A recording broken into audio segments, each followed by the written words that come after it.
some of the fans of this channel will be very, very happy because we are back in the Isle, and it is pretty great, I have to say. A lot of why I stopped playing the Isle in the first place had to do with getting really into the rules and social aspect of the various like servers in the Isle and their community that's kind of like developed around the game. And it's not that that community is necessarily bad, it's just that it always added this extra social element to it of like rules lawyering and kind of reading the rules and being like really up on their interpretations and different meanings in different contexts. So this is the unofficial server for North America, number 4. This is Isle's official servers, and it has no mods, which means there are no rules. I find, after a few discussions with my friends, that I would rather be like jumped by a super PAC.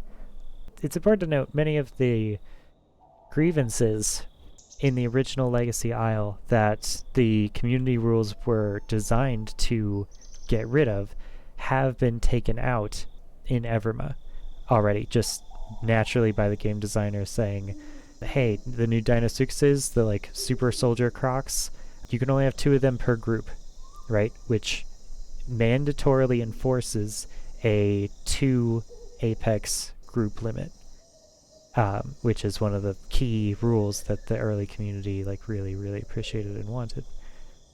And I think that that's a much better way to do it moving forward, rather than having mods kind of make the rules of the game, having the game itself dictate the rules, and, you know, working within certain systems to try to create, you know, the effects that you want to see in the game without the artificial kind of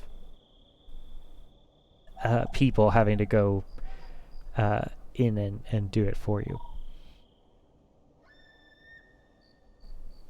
So yeah, that's kind of one of the things me and my friends talked about last night. One of my friends is a very talented game designer and thinks and speaks about this subject quite a lot.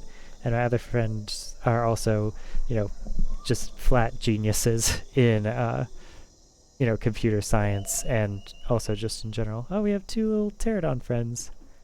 I wonder if we can go say hi and hang out with them. Anyway, so yeah, some of the notes that we have as to like ideas that the Isle could do is making roars have different effects that would kind of lead naturally to the player doing the, you know, kind of body down rule stuff that now has to be kind of artificially put in with different rules. As well as, you know, someone suggested having karmic like meta rewards that are inherited from playthrough to playthrough, rewarding players for having good dinosaur behavior and not like acting like shitty players. That fish, I might actually need that fish for real.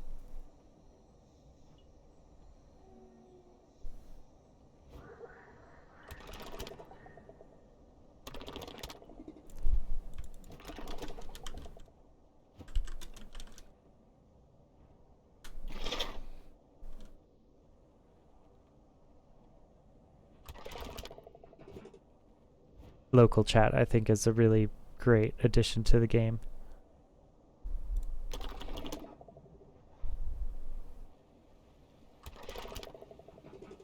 So it's good that we have an altitude advantage. Oh my god, is that a fish or is that a Deinosuchus? God, I hope it's not a Deinosuchus.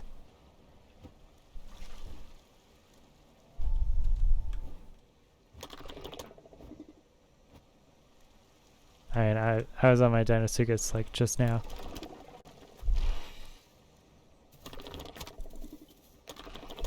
Oh, he's a new player.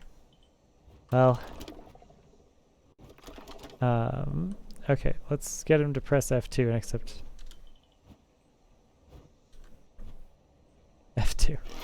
You can't actually click the button F2 on your keyboard. You have to do F and then the number 2.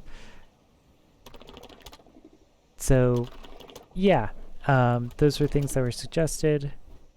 I wonder if I should just get to a safe place before doing this. I don't have the confidence to land in a tree yet, but high up on a mountain seems pretty okay.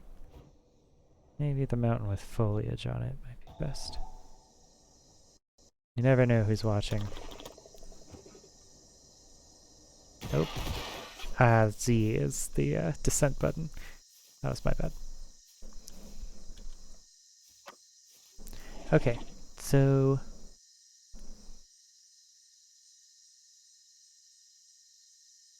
yeah, so like a roar could inflict a scare effect, maybe 20% bonus movement for moving away, 20% you know, harder movement when going towards the scary thing at certain weight discrepancies.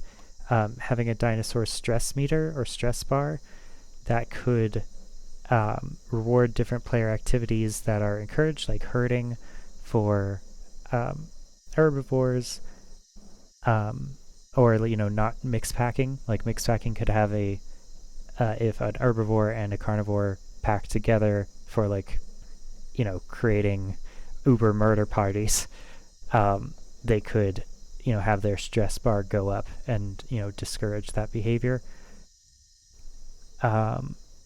It could be a like fight or flight mode toggle that happens, where you can get like a bonus to running away, and a reduction in damage, or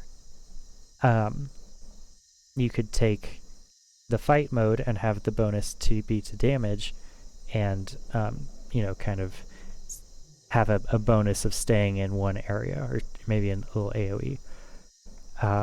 You could have the automatic victory roar play after a carnivore gets a kill, and that would have, you know, different effects if you put different effects on the roars, kind of like casting them like spells, or actually we've said avoiding casting them like spells, but you know, they'd be buttons, tools that the player could use. We could have a visual effect on roars. You could continue the theme of kind of vignetting different effects on the screen, that there's not a health bar in this game, there's just blood on the sides of the screen. You could play with that even more in relation to roars or sickness or different things. There could be a mini game for foraging or smell. Oh, yeah, that is a gator.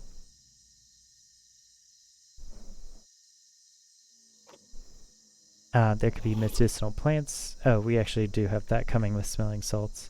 And when you're gathering berries for the herbivores, it could be a mini game. It could be like a little Osu-esque, like precision and timing rhythm mini game that people could have.